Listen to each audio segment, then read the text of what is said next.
essa atividade que nós denominamos de tertúlia, participação social, gestão e conjuntura brasileira, qual análise possível, ela foi pensada em julho, dia 22 de julho, no Distrito Glória Cruzeiro Cristal, na oficina preparatória desse nosso encontro.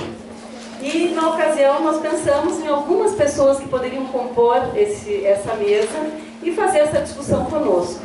Então, 2 meses depois, se tornou bem oportuna essa discussão, né? Mais do que nunca. Bem, nós, conversando com os nossos convidados, nós sugerimos que a mesa faça uma autogestão, que defina como vai ser o trabalho da tarde. Poderia ser cada um falar um pouquinho a respeito do seu entendimento sobre o tema e abrir para a discussão, ou como os convidados decidirem, como vocês decidirem. Para nós estará bem. O que nós gostaríamos é que houvesse, como nós já falamos pela manhã, uma boa provocação por parte dos convidados aos participantes aqui nesse auditório, e que houvesse uma certa interação, né? Que se conseguisse discutir um pouquinho essa situação a partir da mesa, né, dos nossos convidados, e também a partir dos participantes. A proposição, então, é essa. Como é que nós poderíamos fazer? Passamos para quem inicialmente? Passamos para o Lívio? Olívio, topas? Eu penso que sim, né? Vocês estão me escutando, estão me ouvindo. A gente escuta e não ouve, ou ouve e não escuta, não é isso? Não pensa nisso. Bueno, em primeiro lugar, muito obrigado pela oportunidade de estarmos aqui para uma troca de experiências, de vivências. E antes estava ligado? Tá. Então, obrigado por essa oportunidade, por estarmos aqui, fazendo trocas de vivências, de experiências e aprendendo uns com os outros, porque assim é a vida. Eu sempre lembro do nosso mestre Paulo Freire, grande mestre, ele sempre nos dizia, escreveu isso, que nenhum de nós, mesmo que sejamos o professor, a professora, especializado, né, conteúdos importantes a serem transmitidos numa sala de aula, em outras circunstâncias, mas nunca se é exclusivamente professor e o outro aluno. Nós sempre somos, ao mesmo tempo, educandos e educadores. Sempre temos o que, evidentemente, dizer das experiências, dos seus erros, dos seus acertos, mas também sempre temos o que ouvir dos outros, das suas vivências, das suas experiências. Então, com isso, balizo, né, posso dizer assim, a ideia desta nossa conversa aqui, mas eu quero saudar aqui a Isabela, que falou, né, e a Dianira, que aqui, a Soraya, a Sandra, né, como integrantes dessa mesa, mas eu acho que todos vocês fazem parte, né, de uma mesa que é redonda, né, então, que é, digamos, uma construção coletiva e solidária de uma visão de mundo transformadora. Por caso, vocês lidam especialmente com a questão da saúde. O que é mesmo saúde? Só o corpo está funcionando normalmente? Né? Como é que é essa relação uma vida saudável, uma relação holística com a natureza, com os outros, com a comunidade e consigo mesmo, né? E com os desafios que temos sempre pela frente. Então, eu não tenho nenhuma formulação pronta e acabada de resolver problemas, que hoje está o discurso moderno é de usar termos, inclusive, estrangeiros, de preferência em inglês. Eu sou um estudante de latim, às vezes posso cair nessa coisa de usar um terminho de latim para dizer que aprendi,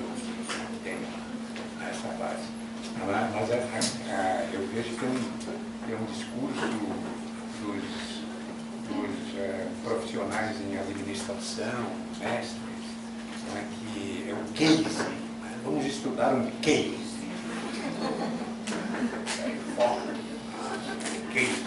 Case é uma experiência aqui ou ali, né, tal, uma experiência de vida, circunstância, né, uma relação especial que, não é, se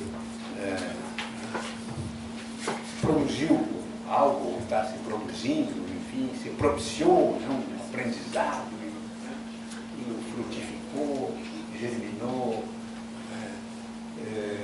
Eu tenho sempre na memória a ideia, não é, da construção solidária, da construção coletiva das coisas. Então, não há como se pensar numa política de saúde pública, por exemplo, se não for uma construção de relações, né, entre as pessoas, a sua vivência, o seu modo de viver, os seus hábitos, a sua cultura e, evidentemente, as atividades, né, que propiciam que tenhamos, não é, os trabalhadores da área da saúde nas suas diferentes especialidades, né? E aí tem várias especialidades na área da saúde, né? E fora disso também as vivências das pessoas. Eu sou do templo em São Luís Gonzaga, que, não é, a parteira, uma senhora mais experiente ali na vila ou no bairro, ou lá no interior, não é, e que tinha conhecimentos de como resolver esses problemas, né, sérios, né? Uma pessoa vê o mundo, e a mãe, e a família, e essas coisas todas. A medicina campeira, né, diferentes, né, ervas e coisas, como, né, trabalhar com ervas, né, não precisa tanto da farmácia ou do médico, até porque era muito difícil chegar nesses serviços, não é?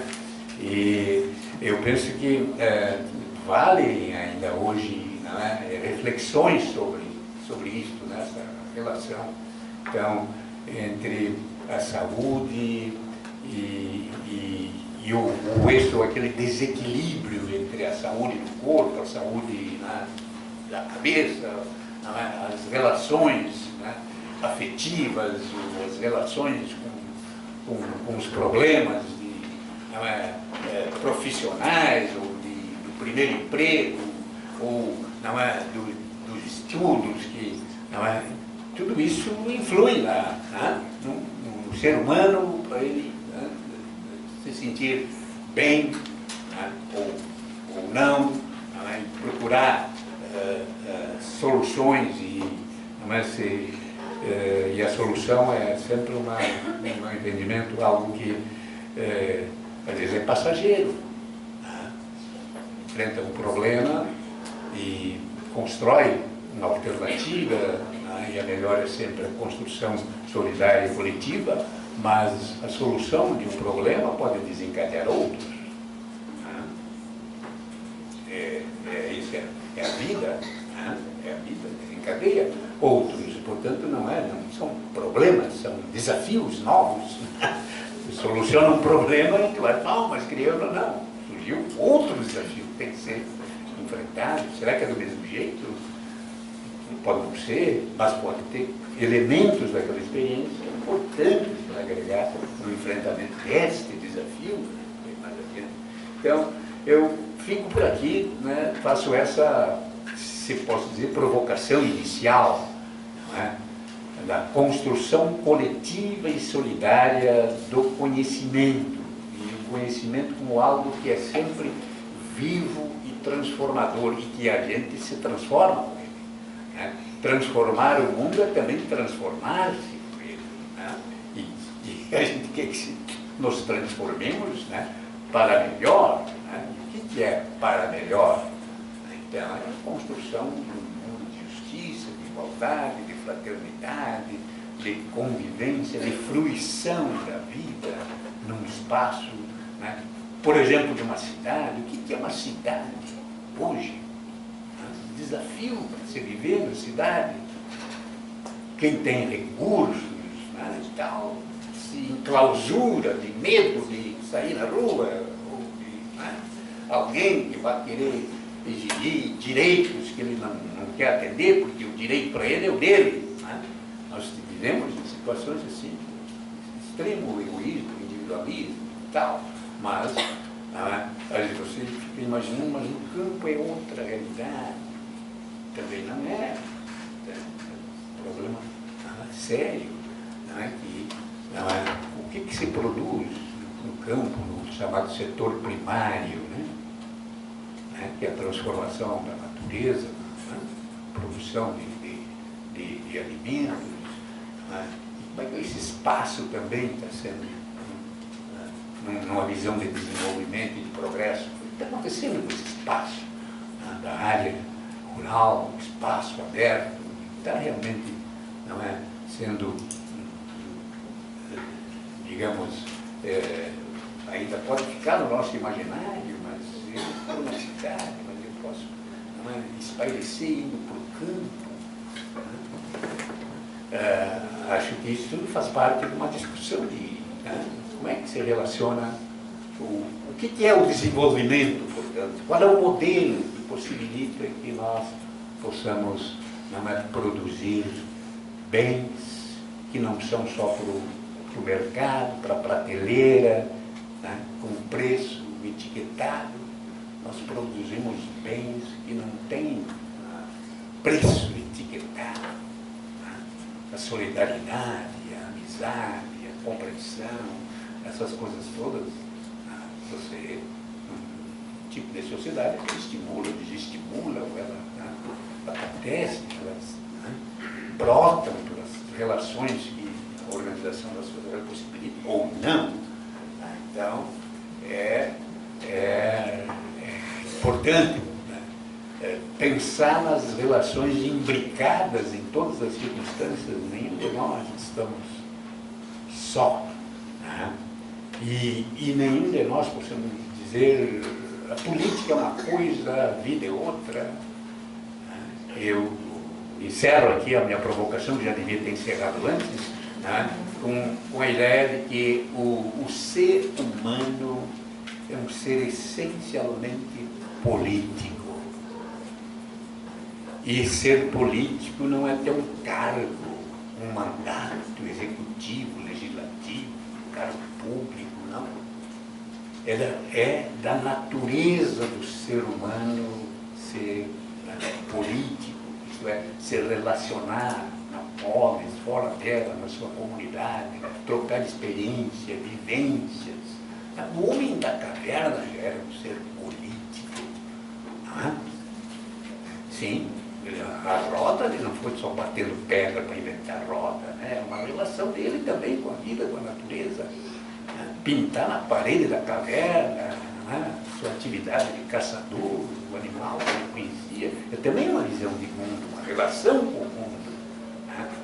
Então, o ser humano é um ser essencialmente político. E se não se realiza nessa dimensão política, quer dizer, se não influir, se não participar, né, se não se transformar nessa relação, é um ser incompleto. Tá? Então, a dimensão política é uma dimensão do ser humano. Então, a política, portanto, é a construção do bem comum com o protagonismo das pessoas. Então, para ela ser transformadora, cada um, todos e todos nós temos que ser sujeitos dela e não objetos. É a provocação.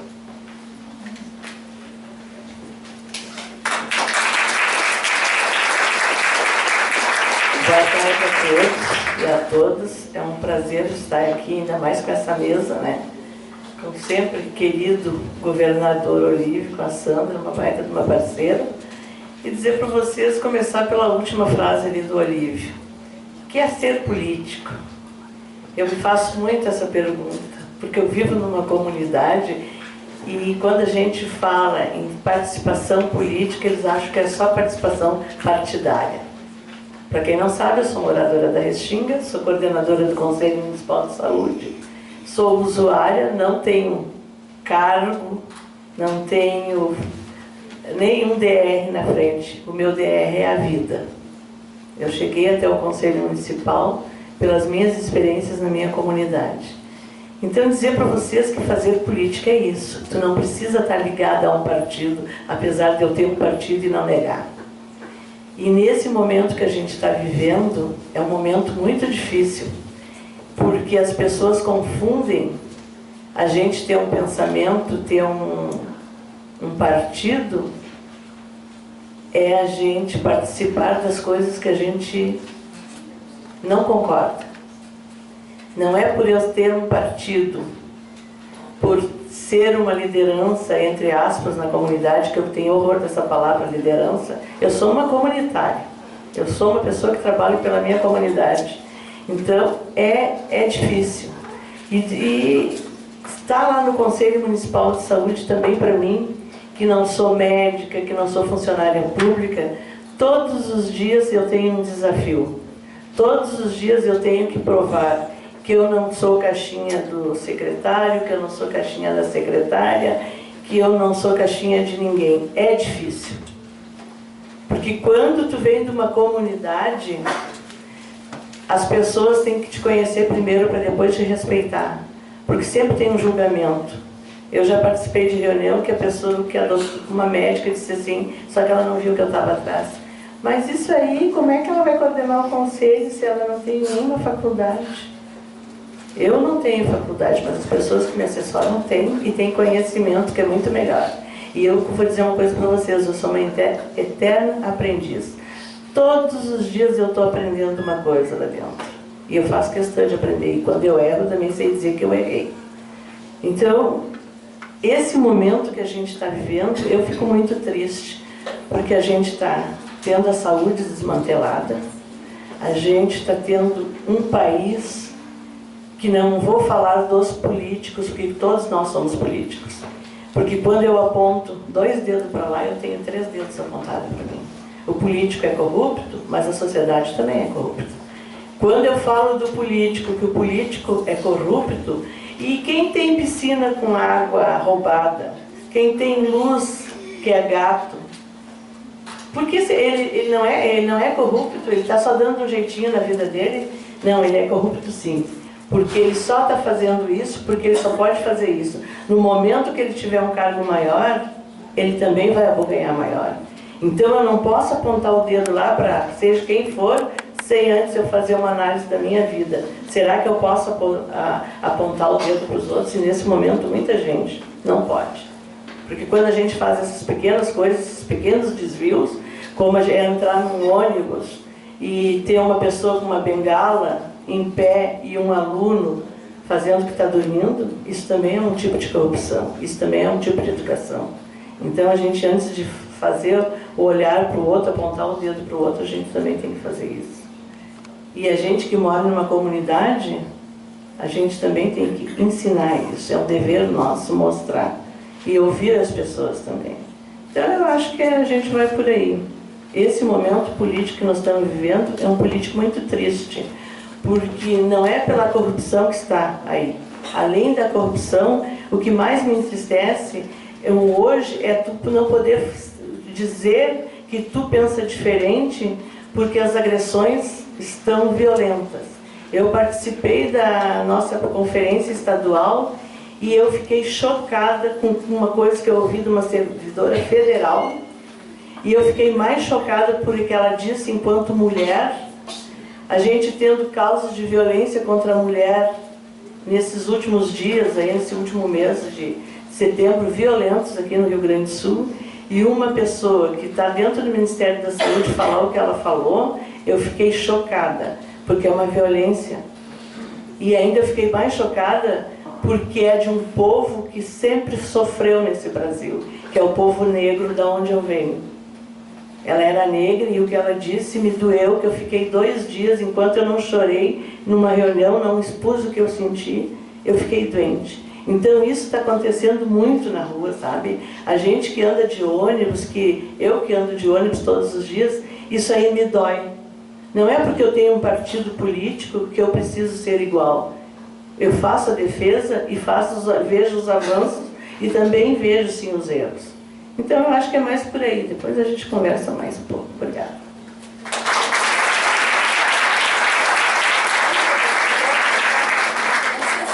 Eu gostaria de informar para vocês que nós convidamos a Célia Chaves, que é presidente do Conselho Estadual de Saúde do Rio Grande do Sul, para integrar a mesa, né, para fazer parte dessa discussão. Né? Agradecemos muito que ela aceitou o nosso convite. Está aqui conosco. Tudo bom? Tudo jóia? Como é que estamos? Pode fazer aqui outra vez? Pode fazer outra vez. Então, vou falar agora. Bem, em primeiro lugar, eu queria dizer que eu me sinto muito feliz de vê-los todos aqui e agradecer a presença de todos. Eu me sinto um pouco dona da casa, não sou dona da casa, né? Até porque essa casa é nossa, é uma universidade pública. Mas enfim, é um Instituto de Filosofia e Ciências Humanas e o ILER, tá, que está recebendo, tendo o prazer de receber vocês aqui. Tá? Então, fico muito feliz que a gente tenha a possibilidade de colaborar num evento tão importante, tá? Como é o evento que nós estamos realizando. Então, dou os parabéns para a Isabela também, pelo esforço, pelo trabalho todo, né, para coordenar a equipe toda. Ela dá os parabéns, porque a Isabela está dando os parabéns para todo mundo que está envolvido, né, na organização do evento.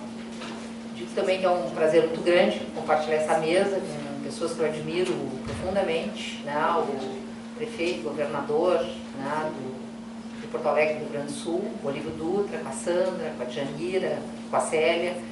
E o que eu também vou tentar ser bastante breve, porque a ideia é que a gente converse, né?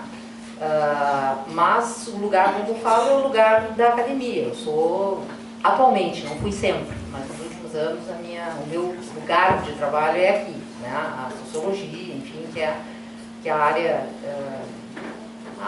em que eu trabalho, né?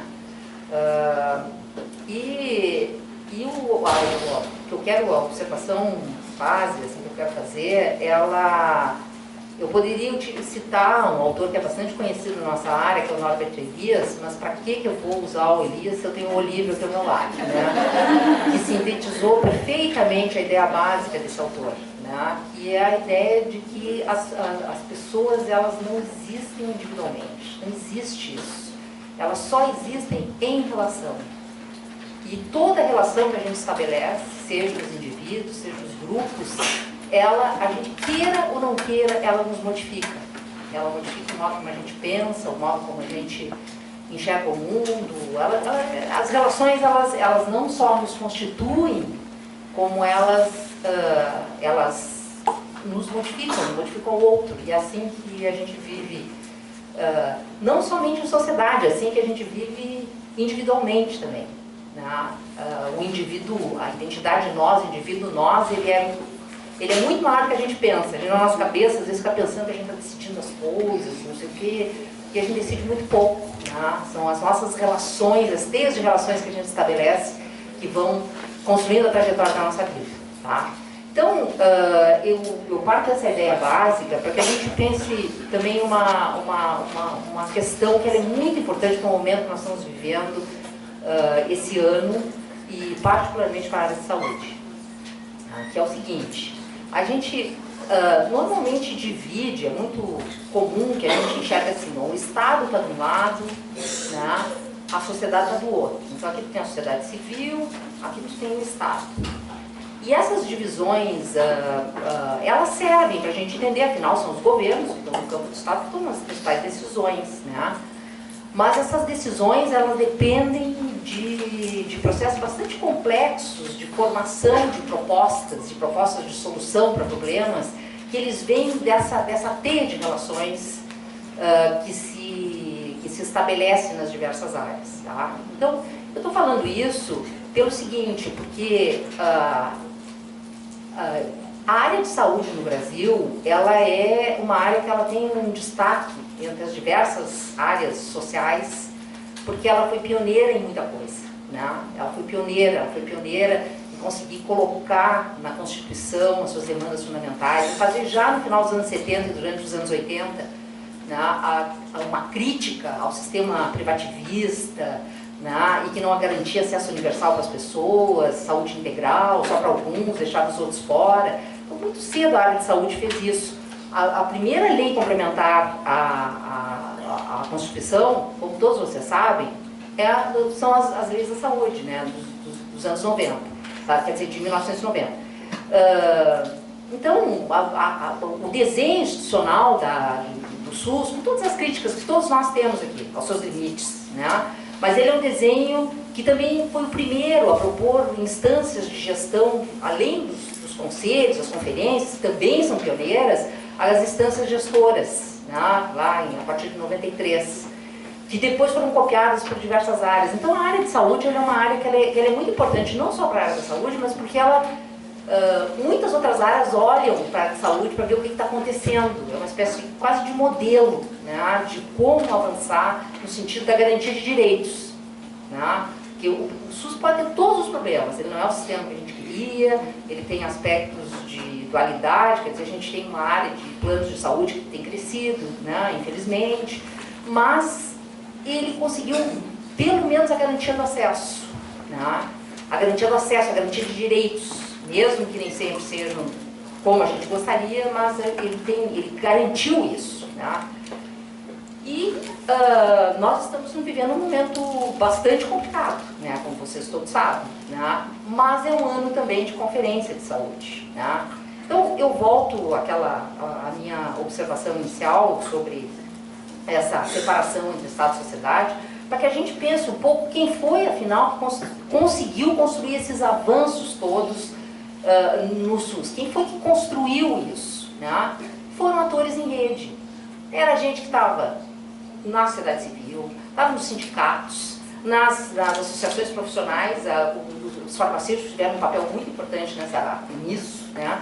Eram as lideranças do movimento popular, mais até do que o sindical, mas o sindical também, pessoas que estavam na academia, pessoas que estavam nas secretarias estaduais. Eu, no caso, na época, estava na secretaria estadual, né? Depois fui para a municipal, enfim, né? Gente que estava militando, né, junto, mesmo que a gente tivesse divergências, mas tinha uma ideia básica que conseguia construir uma coesão e que fez com que o SUS sempre avançasse, que era essa ideia básica, os princípios básicos que a gente acredita, né? De universalidade, né?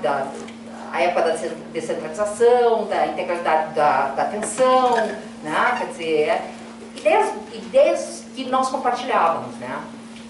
A partir de um determinado momento, eu acho que, embora essas ideias continuassem coesionando esses diferentes atores, houve uma certa dispersão, né? Então, há algumas análises, por exemplo, das conferências nacionais de saúde, a partir da 12ª, que se observa que elas passaram a influir menos no modo como as políticas foram decididas. Tem um lado que foi do governo que resolveu ouvir menos, né? Mas tem um lado também do modo como as questões começaram a ser apresentadas. Então, um conjunto de demandas particulares que são muito importantes, né? Eu não estou menosprezando isso, mas de demandas particulares, ou às vezes corporativas, elas passaram a ocupar um protagonismo maior, tá? Que até tem a ver com a riqueza da área. Mas, como a gente sabe, essa é uma área também que tem interesses econômicos poderosos, muito mais do que em outras áreas de políticas sociais e de políticas públicas. Tá? Todo o sistema de seguros, né, vinculado ao sistema financeiro, não preciso dizer para vocês a importância do sistema financeiro dos bancos, né, nesse país. Todas as indústrias farmacêuticas, né, o setor privado de prestação de serviços, quer dizer, tem interesses econômicos poderosos disputando com vamos dizer assim, com esse ator em rede aí, que junta gente que está no Estado, nos governos, nos municípios, que está no movimento popular, que está na universidade, nos sindicatos, nas associações, e que compartilham essa ideia de que a gente não pode entregar, entendeu? Não pode deixar esse sistema ir à breca, né? E, de fato, nós temos hoje questões muito perigosas, né? Um congresso, que também não vou me estender sobre a qualidade do nosso congresso hoje, né? E com projetos que são lamentáveis, né? Tendo por trás desses projetos que são propostos alguns políticos bastante poderosos, né? Como, por exemplo, o Eduardo Cunha, né? Um deles, que é terrível, né, é esse projeto que obrigaria todo mundo a ter plano de saúde, quer dizer, todo empregador a ter plano de saúde. Bom, feito isso, acabou. Na minha opinião, acabou. Né? Então, tem muitas coisas que estão hoje, vamos dizer assim, no debate público que são muito ameaçadoras para o sistema. Então, eu acho que é um momento da gente, especialmente nesse momento da conferência, de todo o processo conferencista, e tendo em vista a Conferência Nacional, de a gente coesionar, sabe? Quer dizer, claro que é importante essas questões particulares, as demandas que os grupos têm todo o direito de propor, mas tentar em todos os espaços, assim como o Vice de Janeiro e o Olívio, quer dizer, política se faz todo dia, em todos os momentos, né? Nos momentos públicos, na conversa que a gente tem privadamente com amigos, com inimigos, com quem for, né? E é um momento também da gente tentar pensar naquilo que é mais importante do ponto de vista da defesa do Sistema Único de Saúde e ir em frente, sabe? De uma forma mais coesa, passando até por cima de certas diferenças que eventualmente a gente tem, né? Eu acho que isso é basicamente a ideia que eu queria trazer para vocês, me inspirando, né, nas falas anteriores do Olívio e de Janeiro.